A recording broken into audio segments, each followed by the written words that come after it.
وہی معاملہ ہے ہمارا، بالکل ہو بہو وہی معاملہ ہے۔ خیر، جب جنگ بدر ہو رہی تھی اس وقت مقابلے میں 1000 تھے، ادھر 313 تھے، تو آپ صلی اللہ علیہ وسلم کو بڑی فکر ہو رہی تھی، دعائیں فرما رہے تھے یا اللہ کیا ہوگا، کل کو مقابلہ ہے۔ رمضان میں مقابلہ ہوا تھا، تو حضرت مقداد بن اسود بڑے فصیح بلیغ بہت شاندار بولنے والے، اور اللہ کے نبی کے بڑے محبوب صحابی، اور کھڑے ہوئے فرمایا کہ یا رسول اللہ آپ لڑیے، ہم یہ نہیں کہیں گے کہ تو جا اور تیرا رب جا، بنی اسرائیل کی طرح ہم یہ نہیں کہیں گے آپ جائیے آپ کا رب جائیے، آپ دونوں قتال کریے، ہم آپ کے دائیں سے لڑیں گے، بائیں سے لڑیں گے، پیچھے سے لڑیں گے، آگے سے لڑیں گے، اوپر سے لڑیں گے، نیچے سے لڑیں گے، اور اگر آپ ہمیں سمندر میں کودنے کے لیے کہیں گے تو ہم سمندر میں بھی کود جائیں گے۔ تعال اللہ، یہ شیوا نہیں ہے با وفا ہوگا، اللہ کی قسم، تعال اللہ کے معنی اللہ کی قسم۔ گویا شاعر نے اس کو عربی سے اردو میں منتقل کیا، حضرت مقداد کیا کہنا چاہ رہے تھے، تعال اللہ، یہ شیوا نہیں ہے با وفاؤں کا، پیا ہے دودھ ہم لوگوں نے غیرت والی ماؤں کا، نبی حکم دے تو کود جائیں ہم سمندر میں، جہاں کو محو کر دیں یعنی مٹا دیں، جہاں کو محو کر دیں نعرہ اللہ اکبر۔ اللہ کے نبی کو بڑی خوشی ہوئی۔ حضرت عبداللہ بن مسعود فرماتے ہیں کہ مقداد بن اسود کے الفاظ بڑے عجیب تھے، اور میں یہ رشک کرتا ہوں کاش میں الفاظ بول لیتا۔ اللہ کے نبی نے پھر اس کے بعد جنگ کی اور اللہ تعالیٰ نے مسلمانوں کو فتح نصیب فرمائی۔ لیکن آپ حضرات ان باتوں کو مطالعہ کر کے بنی اسرائیل کے واقعے میں اور صحابہ کے واقعے میں جو فرق محسوس کریں گے، فرق یہی تھا کہ ان لوگوں نے اللہ کی بات نہیں مانی اور صحابہ نے اللہ اور اس کے رسول کی بات مانی۔ بس اسی کا نام مسلمانی ہے، اللہ اور اس کے رسول کی بات مان لی جائے، اسی کا نام مسلمانی ہے۔ الحمدللہ ہم مسلمان ہیں، کسی کا نام عبداللہ ہے، کسی کا نام عبد الرحمن ہے، کسی کا نام محمد ہے، کسی کا نام کچھ ہے، کسی کا نام کچھ ہے۔ اللہ کا شکر ہے ہمیں کلمہ پڑھا ہے، ہم مسلمان ہوئے ہیں، لیکن اب یہ دیکھنا ہے ہم حقیقی طور پر بھی مسلمان ہیں یا نہیں۔ اب میں اپنے بارے میں کہتا ہوں، میں اپنے آپ کو مسلمان کہتا ہوں۔ اب میں نے کبھی غور کیا میری آنکھیں مسلمان ہیں، کیوں؟ اگر آنکھیں مسلمان ہوں گی تو جو غیر کی طرف نہیں اٹھیں گی، اگر آنکھیں مسلمان ہوں گی تو اللہ کی حرام کردہ چیزوں کو نہیں دیکھیں گی۔ کبھی میں نے سوچا کہ میں مسلمانی کا دعویٰ کرتا ہوں، میرا سر مسلمان ہے، اگر میرا سر مسلمان ہوگا تو بال میرے آج کی طرح یہود و نصارہ کی طرح نہیں کٹیں گے۔ کبھی میں نے غور کیا میرا ہاتھ مسلمان ہے، اگر میرا ہاتھ مسلمان ہوگا تو غیر کی عزت کی طرف، حرمت کی طرف نہیں اٹھے گا، غیر کو ناجائز تکلیف نہیں دے گا۔ کبھی میں نے غور کیا میرا پیر مسلمان ہے، اگر میرا پیر مسلمان ہے تو ناجائز جانور کی طرف نہیں بڑھے گا۔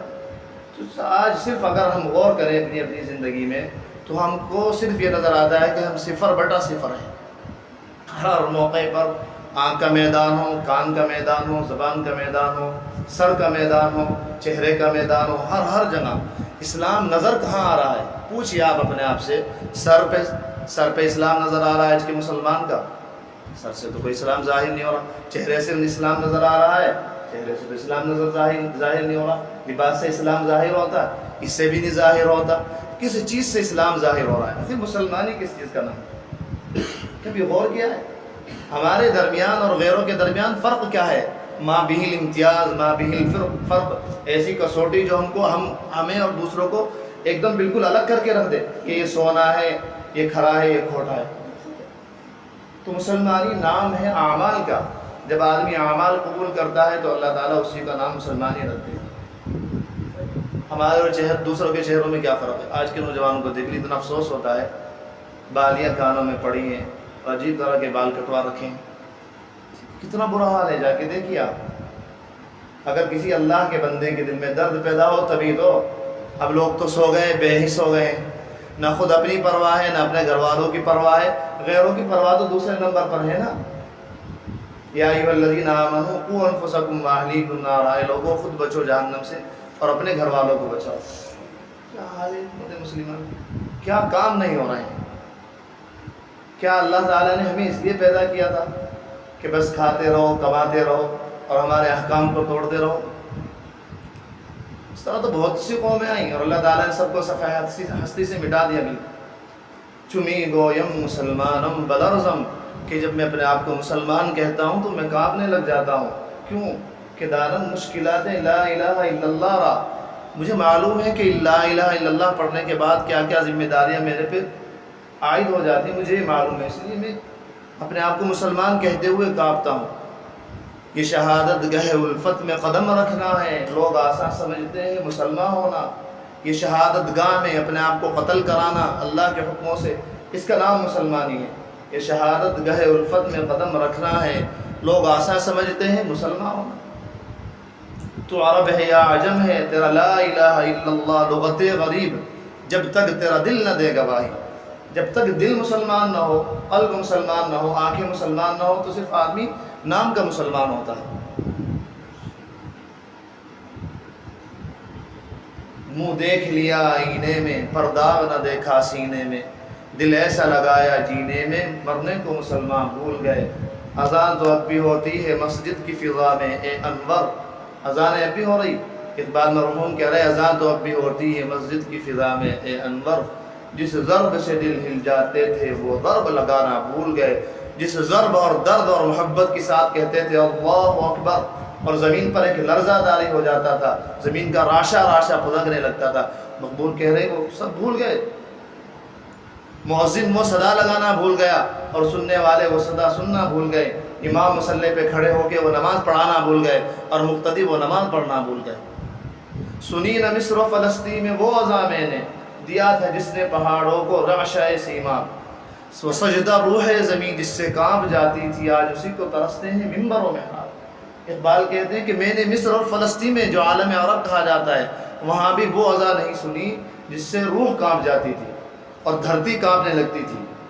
سنی نہ مصر و فلسطین میں وہ عزا میں نے، دیا تھا جس نے پہاڑوں کو رعشہ سیماب۔ وہ سجدہ روح زمین جس سے کانپ جاتی تھی، آج اسی کو ترستے ہیں منبر و محراب۔ کہاں گئے وہ سجدہ کرنے والے؟ کہاں گئے وہ نمازیں پڑھنے والے؟ اللہ کی محبت میں سرشار لوگ، بجھی عشق کی آگ اندھیر ہے، مسلمان ہی راک کا ڈھیر ہے۔ مردہ اس قابل ہوتا ہے اس کو دفناؤ، جلدی سے دفناؤ۔ جب تک مسلمانوں کے دل میں اللہ کی محبت، اللہ کا خوف تھا تو یہ لوگ زندہ تھے۔ آج اللہ کی محبت اور اللہ کا خوف نہ ہونے کی وجہ سے یہ مردہ ہیں، اور مردے کا صحیح مقام زمین کے نیچے ہوتا ہے۔ اس لیے آج پوری دنیا ایک طرف ہو کر، متحد ہو کر مسلمانوں کو دفنانے پہ لگی ہے۔ ہندوستان میں دفناؤ، ہر جگہ دفناؤ، ان کا مقام ہی یہی ہے کہ ان کو دفناؤ۔ ایک شاعر کہتے ہیں میں رات بھر روتا رہا، رات بھر روتا رہا اللہ والے، کہ اللہ مسلمانوں کی بربادی کا سبب کیا ہے؟ وہ تو فارسی کیا شاعر ہیں، میرے ذہن میں ان کا مضمون میں نقل کرتا ہوں۔ مسلمانوں کی بربادی کا سبب کیا ہے؟ میرے پاس الہام ہوا، یعنی اللہ تعالیٰ کی طرف سے بات آئی کہ تم جانتے ہو یہ وہ قوم ہے جس کے پاس دل ہے لیکن محبوب ہے۔ اللہ جل جلالہ ہے، اگر ان کے پاس دل ہے تو غیروں کے لیے، ان میں غیر تو بسے ہوئے، یہ وہ قوم ہے، اس کی قوم کی بربادی کا سبب یہ ہے کہ ان کے پاس دل ہے لیکن ان کے پاس محبوب نہیں۔ دیکھنے میں تو گنا بھی ایک ہوتا ہے اور ڈنڈا بھی ایک ہوتا ہے، سرکنڈا وغیرہ، لیکن دونوں میں فرق کتنا ہوتا ہے؟ گنا رس سے بھرا ہوا ہوتا ہے اور سرکنڈا کالا ہوتا ہے، بالکل بیکار ہوتا ہے۔ ہمارے اور ہمارے بڑوں کے درمیان یہی فرق ہے، ہم صرف ظاہری مسلمان ہیں اور وہ لوگ حقیقی مسلمان تھے۔ وہ لوگ عزتوں کے محافظ تھے، ہم عزتوں کے لٹورے ہیں۔ جب ہمارا نوجوان گھر سے نکلتا ہے تو کتا جس طرح شکاری کتا جگہ جگہ سونگتا پھرتا ہے، یہ لڑکیوں کو اسی طرح سونگتا پھرتا ہے۔ قاسم بن محمد رحمۃ اللہ علیہ کب سے حجاج بن یوسف 1200 سال پہلے 1300 سال پہلے جہاد کے لیے آئے۔ راجہ داہر تھا ایک غیر مسلم، اس نے ایک مسلمان کی لڑکی کو قید کر لیا۔ اب یہ بات چلتے چلتے محمد بن قاسم یا حجاج بن یوسف تک پہنچی۔ حجاج بن یوسف حالانکہ اس وقت کا ظالم بادشاہ، حضرت سعید بن جبیر جن کو سید التابعین کہا جاتا ہے، تمام تابعین کا سردار، ان کو قتل کیا۔ لیکن اسلامی غیرت، اللہ اکبر، اسلامی غیرت یہ تھی جب حجاج بن یوسف کو پقولہ پہنچا اس لڑکی کا، فاطمہ کا، کیا نام تھا اس کا، کہنے لگی کہ آج مجھے راجہ داہر اٹھا کے لے جا رہا ہے، کیا کوئی مسلمان اس قابل نہیں جو میری عزت اور حرمت کی اس سے حفاظت کر لے؟ حجاج بن یوسف پہ جب یہ بات پہنچی تو اس نے اپنے داماد محمد بن قاسم کو 18 سال کی عمر میں بھیجا لشکر کا سپہ سالار بنا کر، اور محمد بن قاسم پر ہر وقت یہ جذبہ رہتا تھا۔ کبھی کبھی سوتے رہتے تو اٹھتے تھے، کہتے تھے لبیک یا اختی، میری بہن میں حاضر ہوں، لبیک یا اختی، میری بہن میں حاضر ہوں۔ آج ہم بہنوں کی عزتوں کے لٹیرے بن رہے ہیں، ان پر غلط نگاہیں ڈالنے والے بن رہے ہیں۔ لوگ کہتے تھے کیا ہوا؟ کہنے لگے فاطمہ کی آواز آ جاتی ہے کان میں، ہے کوئی جو میری عزت کی حفاظت کرے؟ محمد بن قاسم کہ لبیک یا اختی، لبیک یا اختی۔ میری بہن میں حاضر ہوں، میری بہن میں حاضر ہوں۔ 18 سال کے نوجوان نے جہاد کیا، اپنی بہن کو چھڑا کر لے گئے۔ کہاں مسلمان؟ چنین گویم مسلمانم کہ بلرزم دانم مشکلات لا الہ الا اللہ۔ جب میں اپنے آپ کو مسلمان کہتا ہوں تو میں کانپنے لگ جاتا ہوں، کیونکہ میں لا الہ الا اللہ پڑھنے کے بعد جو ذمہ داریاں میرے پر عائد ہوتی ہیں ان کو جانتا ہوں۔ کتنا فرق ہے، ہماری منزلیں الگ ہیں، ہمارے مقاصد الگ ہیں، ہمارے ٹارگیٹ الگ ہیں، ان کی راہیں الگ تھی، ان کی منزلیں الگ تھی، ان کا مقصد الگ تھا۔ ان کا مقصد واحد ایک اللہ جل جلالہ کی ذات تھی، ان کا ٹارگیٹ ایک تقویٰ تھا، کہ ہماری منزل۔ وہ آپس میں بھائی بھائی بن کے رہتے تھے۔ اللہ کے نبی نے فرمایا کونوا عباد اللہ اخوانا، لوگوں تم آپس میں بھائی بھائی بن کر رہو، آپس کی عداوتیں بھول جاؤ۔ اور دشمن تمہارے سروں پر مسلط ہے، تم آپس کی دشمنیوں میں پڑے ہو۔ دشمن تمہیں صفحہ ہستی سے مٹانا چاہتا ہے، تمہاری بھائی کی لڑائی ختم نہیں ہوتی، بہن کی لڑائی ختم نہیں ہوتی، چچا بھتیجے کی لڑائی ختم نہیں ہوتی، برادری کی لڑائی ختم نہیں ہوتی، اور دشمن تمہیں صفحہ ہستی سے مٹانا چاہتا ہے۔ قرآن ایک، حرم پاک ایک، کتاب ایک۔ اقبال مرحوم کہتے ہیں کہ کاش مسلمان بھی ایک ہوتے، جس طرح احمد مختار ہیں نبیوں کے امام، اس کی امت بھی ہے امام اقوام، کہ جس طرح آپ صلی اللہ علیہ وسلم تمام نبیوں کے امام تھے، آپ کی امت بھی تمام قوموں کی امام ہے۔ جس طرح احمد مختار تھے نبیوں کے امام، ان کی امت بھی ہے دنیا میں امام اقوام۔ اب بڑے تعجب سے پوچھتا ہے شاعر کہ نہ مسلمانوں کے چہرے سے مسلمانی ظاہر ہوتی ہے، نہ ان کے لباس سے ظاہر، نہ ان کی بول چال سے، نہ تعلقات سے، نہ تجارت سے۔ جس طرح احمد مختار تھے نبیوں کے امام، اس کی امت بھی ہے امام اقوام، کیا تمہارا بھی نبی ہے وہی آقا ہے نا؟ بڑے تعجب سے، کیا علامت تو کوئی ظاہر نہیں ہو رہی تمہارے میں؟ کیا تمہارا بھی نبی ہے وہی آقا انام؟ تم مسلمان ہو، کیا تمہارا بھی ہے وہی اسلام؟ اس کی امت کی علامت تو کوئی تم میں نہیں، میں جو اسلام کی ہوتی ہے وہ اس خم میں نہیں۔ اسلام کی میں جو ہوتی ہے خوشبو تیز والی، وہ اس مٹکے میں ہے ہی نہیں۔ ہر طرف شور ہے کہ مسلمان ہو گئے نابود، ہم یہ کہتے ہیں کہ مسلمان تھے بھی کہیں موجود۔ ان کی شادیاں دیکھ لو، ان کا مرنا جینا دیکھ لو، کچھ تو دیکھ لو، کہاں مسلمان ہیں؟ اور تم رک کے دے رہے ہو کہ مسلمان مر گئے، مسلمان کٹ گئے۔ ہر طرف شور ہے کہ مسلمان ہو گئے نابود، ہم یہ کہتے ہیں کہ مسلمان تھے بھی کہیں موجود۔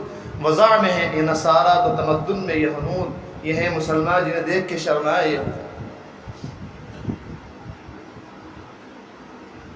آج بھی ہمارے اندر ایمان ہے، اس کو جگانے کی ضرورت ہے۔ اللہ ہمیں وہ ولولہ عطا فرمائے، وہ جذبہ اور وہ غیرت عطا فرمائے کہ اللہ کے لیے ہم جئیں اور اللہ کے لیے ہم مریں۔ حضرت سیدنا عبد القادر جیلانی رحمۃ اللہ علیہ کے ملفوظات تقاریر رات میں پڑھ رہا تھا، تاریخ دعوت و عظیمت میں سب علماء کا اتفاق ہے حضرت کی ولایت پر۔ کتنے بڑے اللہ والے تھے سیدنا شیخ عبد القادر جیلانی۔ فرماتے ہیں ایک جگہ آگے بڑے جوش میں کہ اسلام رو رہا ہے، اللہ کے احکام کی عمارتیں ٹوٹ گئیں، نبی اکرم صلی اللہ علیہ وسلم کی سنت کی عمارتیں گر گئیں، آؤ مسلمان سب اکٹھے ہوں، ان عمارتوں کو اٹھائیں، دیواروں کو کھڑا کریں۔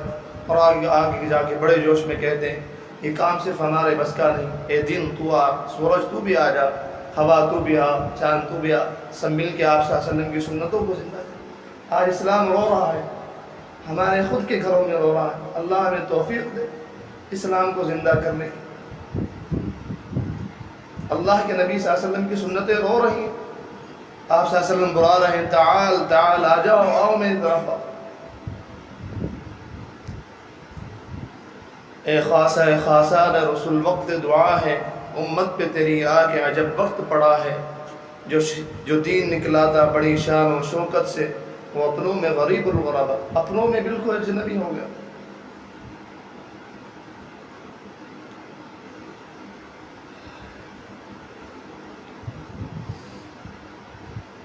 اللہ کے لیے ہم تو اسی عہد کو لے کے چلیں کہ ہم اللہ کے نبی کی سنتوں کو زندہ کریں گے، اللہ کے احکام کو زندہ کریں گے۔ کچھ افراد تو ایسے ہونے چاہیے من حیث القوم کہ جو اللہ کے نبی کی سنتوں کو سینے سے لگائیں، ورنہ معاملہ بہت خطرناک ہو جائے گا۔ کچھ وہ لوگ ایسے ہونے چاہیے جن کا وجود امت کے لیے برکت کا سبب ہو، امت کے لیے رحمت کا سبب ہو، اللہ کے غضب کو ٹھنڈا کر رہا ہو، اللہ کی رحمت کو جوش دلا رہا ہو۔ اور وہ لوگ کون ہوں گے؟ جو اللہ کے احکام پر 100% چلنے والے ہوں گے اور اللہ کے رسول کی سنتوں کو گلے سے لگانے والے ہوں گے۔ حضرت مفتی شفیع صاحب شیخ الاسلام حضرت مفتی تقی عثمانی صاحب کے والد محترم، بڑے اللہ والے، حضرت تھانوی کے خلفاء میں سے بڑے، فرمایا کرتے تھے جب پہلی دفعہ مدینہ منورہ حاضری ہوئی تو ہمت نہیں تھی روزہ اقدس پر حاضر ہونا۔ ہمارے بڑوں کا تو حال یہ تھا، آج موبائل لے کے وہاں سیلفیاں لی جاتی ہے، ویڈیو بنائی جاتی ہے۔ ہمارے بڑوں کی تو ہمت بھی نہیں تھی، بعض لوگ تو ساری عمر اللہ کے نبی کے سامنے حاضر نہیں ہوئے۔ شیخ زکریا رحمۃ اللہ علیہ بس ایک آدھ دفعہ چلے گئے، ہر وقت قدمین مبارکین میں آپ کے قدموں میں بیٹھے رہتے تھے۔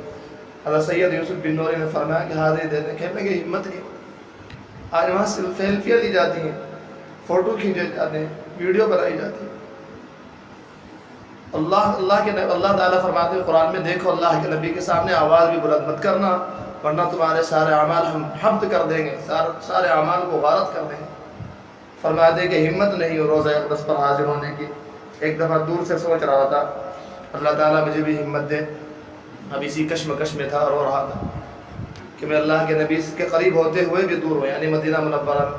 فرمایا ایک شدت کے ساتھ آواز آئی دل میں، شفیع جو لوگ مجھ سے میری سنتوں پر عمل کرتے ہیں، میرے دین پر چلتے ہیں، وہ دور رہ کر بھی مجھ سے قریب ہے۔ اگر کوئی آدمی ہندوستان کے شہر سہارنپور میں اور محلہ مفتی میں ہے اور عربی مدرسے پر ہے اور فلاں جگہ ہے، وہ میرے حکموں کو پورا کرتا ہے، میری سنتوں کو ادا کرتا ہے، تو مجھ سے اتنی دور رہ کر بھی مجھ سے قریب ہے۔ اور فرمایا شفیع جو لوگ ہمارے قریب ہیں اور ہمارے احکام کو نہیں مانتے، ہماری سنتوں پر عمل نہیں کرتے، وہ ہم سے قریب رہ کر بھی دور ہیں۔ نبی اکرم صلی اللہ علیہ وسلم کے روضے پر حاضر ہو جانا یہ کوئی معیار فضیلت نہیں ہے۔ ہاں اللہ تعالیٰ مبارک فرمائے، اصل معیار فضیلت یہ ہے کہ آدمی آپ کے حکم کو مانے۔ کتنے اللہ والے ایسے گزرے ہیں چاہتے ہوئے بھی حج بیت اللہ کو نہ جا سکے، اللہ کے نبی کی زیارت نہ کر سکے۔ حضرت شاہ فضل علی قریشی رحمۃ اللہ علیہ بڑے بزرگوں میں سے، اولیاء نقش بند میں سے، کسی نے کہا حضرت میں تو جا رہا ہوں حج کے لیے، آپ بھی چلیے۔ کہنے لگے میں کالا کتا ہوں، وہاں جا کے کیا کروں گا؟ اللہ کے نبی کے شہر کو اور گندہ ہی کروں گا، میری ہمت نہیں ہوتی۔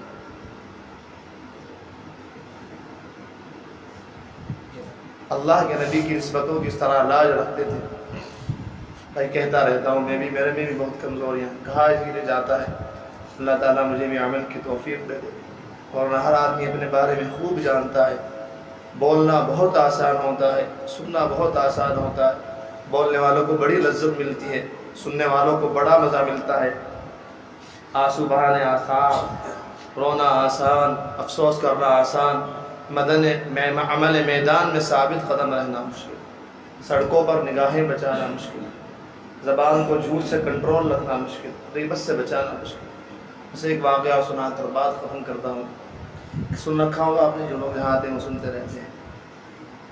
ہمارے بزرگ جو ہے کس طرح نسبت رکھتے تھے، نسبت کا لحاظ رکھتے تھے۔ ایک واقعہ ہے حضرت ذوالفقار سے ہم نے سنا تھا، فرماتے ہیں کہ ایک بزرگ حج کے لیے گئے، تشریف لے گئے مختصر الفاظ میں۔ تو جب وہ حج کے لیے تشریف لے گئے تو آنا جانا ہوتا تھا حرم میں، تو ان کے پاس ہمیانی رہتی تھی، حاجی لوگ باندھ دیتے ہیں پیٹی سے، اس کو ہمیانی کہتے ہیں فارسی میں۔ تو اس میں ان کے پیسے ویسے رہتے تھے۔ تو چور اچکے تو پہلے سے ہی تھے، اور پہلے زمانے میں تو بہت تھا، بدبو بہت تھے، بہت خطرہ رہتا تھا۔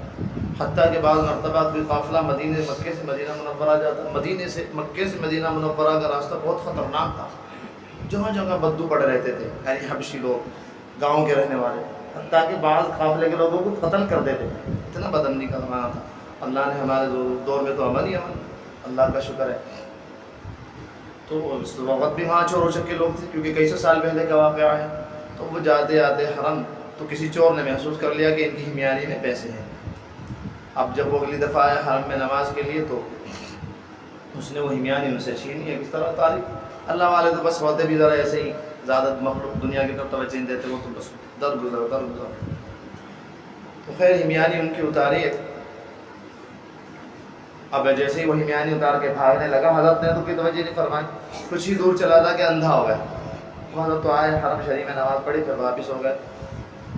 اب اس کو بڑا احساس ہوا چور کو ہو نہ ہو کہ واقعہ یہی ہے، کہ میں نے جو یہ ہمیانی اتاری ہے کوئی اللہ والے آدمی ہیں، ان کی بد دعا سے یا ان کی بے ادبی سے میری آنکھیں چلی گئی۔ پھر اس نے آس پاس کے لوگوں کو بلایا اور کہا کہ فلاں فلاں بزرگ اس راستے سے گزرتے ہیں، اس طرح کی حیت ہے ان کی، اس طرح انداز سے چلتے ہیں، اتنی عمر کے ہیں۔ کہنے لگے ہاں نکلتے ہیں۔ کہنے لگے میں نے ان کا چوری کر لی، اس کی وجہ سے میں نابینا ہو گیا، اللہ کے لیے مجھے ان کے پاس لے کے جاؤ۔ کہنے لگے وہاں کے لوگ ہمیں ان کا حجرا تو معلوم نہیں کہاں رہتے، البتہ ہر نماز حرم میں پڑھ دیں تو انشاءاللہ آئندہ نماز میں ہی پائیں گے۔ اب وہ صاحب گزرے تو یہ فوراً چور بتا دو ان کے وہ آ رہے ہیں، اس نے کہا مجھے لے کے چلو۔ اب وہ گیا حضرت کے قدموں میں پڑ گیا، کہنے لگا حضرت اللہ کے لیے مجھے معاف فرما دی، حضرت اللہ کے لیے مجھے معاف فرما دی، میں نے بہت بڑا گناہ کیا، اس کی وجہ سے میری آنکھیں بھی چلی گئیں۔ حضرت نے فرمایا نہیں میں نے معاف کر دیا تھا، اسی وقت معاف فرما دیا تھا، اسی وقت معاف کر دیا تھا۔ تعجب کی بات لوگوں نے پوچھا کہ حضرت آپ کا اس نے پیسے چرا لیے اور آپ فرما رہے ہیں کہ میں نے اسی وقت معاف کر دیا تھا۔ کہنے لگے ہاں بس کوئی بات نہیں ہے، خیال دل میں آیا تھا کہ نبی اکرم صلی اللہ علیہ وسلم کی بعد احادیث مبارکہ میں پڑھا تھا کہ جب تک میری پوری امت جنت میں داخل نہیں ہوگی اس وقت تک میں جنت میں داخل نہیں ہوں گا۔ اور مجھے محسوس ایسا ہوا کہ اے آدمی تیرا مقدمہ کل قیامت کے دن پیش ہوگا، اس میں وقت لگے گا، جتنی دیر تیرے مقدمے میں سلجھانے میں لگے گی، فیصلے میں لگے گی، اتنی دیر آقا صلی اللہ علیہ وسلم کو جنت سے باہر رہنا پڑے گا۔ میں نے معاف فرما دیا کر دیا کہ نہ میرا مقدمہ پیش ہوگا نہ میرے آقا صلی اللہ علیہ وسلم کو اتنی دیر جنت سے باہر رہنا پڑے گا۔ کہاں تک نسبتوں کی لحاظ رکھتے تھے۔ آج کاش ہم بھی اپنے اسلام کی، مسلمانوں کی نسبت کی لحاظ رکھیں۔ کاندھرا قریب ہی میں قصبہ ہے آپ کا ماشاءاللہ سب جانتے ہیں، وہاں ایک واقعہ پیش آیا ہے، آپس میں ہندو مسلم میں جب فساد ہو گیا کسی جگہ پر، کہنے لگے یہ مندر کی جگہ ہے، کوئی کہنے لگے یہ مسجد کی جگہ ہے۔ اس زمانے میں مفتی الہی بخش، اب سے 200 سال پہلے کی بات ہے، مفتی الہی بخش تھے جنہوں نے جلال الدین رومی رحمۃ اللہ علیہ کی مثنوی کو پورا کیا ہے۔ حضرت جلال الدین رومی نے اب سے 800 سال پہلے پیشین گوئی کی تھی کہ میری مثنوی ابھی باقی ہے، ختم شد واللہ عالم بالصواب، لیکن ایک نور نظر آئے گا جو میری اس مثنوی کو پورا کرے گا۔ تو اس وقت جب انہوں نے مثنوی شروع کی مفتی الہی بخش نے، حضرت شیخ زکریا کے بڑے لوگوں میں تھے، خاندانی کے لوگوں میں سے تھے، تو حضرت جلال الدین رومی سے کہتے ہیں آمدی در من مرابردی تمام، ہے کہ شعر حق تو مرابردی تمام، اے اللہ کے شعر آپ میرے اندر آ رہے ہیں، یعنی آپ کی برکت مجھے محسوس ہو رہی ہے، آپ نے مجھے پورے کے پورے کو کھا لیا۔ خیر بات واقعہ بتانا تھا، اب اختلاف ہوا ہندوؤں میں مسلم میں کہ مسجد کی جگہ ہے یا مندر کی۔ اب معاملہ انگریز کا زمانہ تھا، بڑے سب بھائی کہ اگر خدا نہ خواستہ فساد ہو گیا تو معاملہ گڑبڑ ہو جائے گا، تو انگریز عدالت کے جج نے کہا کہ بھائی کوئی ایسی متفق شخصیت ہے جس کے بعد ہندو بھی مانے مسلمان بھی مانے، تو ہندوؤں نے خود کہا کہ ہاں مفتی الہی بخش صاحب ہیں، کاندلے میں نہیں شہر کے رہنے والے، وہ جو کہہ دیں گے ہم مان لیں گے۔ حضرت مفتی الہی بخش صاحب کو بلایا گیا عدالت میں، جج نے پوچھا زمین کس کی ہے؟ کہنے لگے ہندوؤں کی ہے۔ کہنے لگے پھر یہ مندر بنا سکتے ہیں؟ ان کی زمین ہے، مندر بنائے، مسجد بنائے، کچھ بھی بنا لیں، اس میں ان کو اختیار ہے۔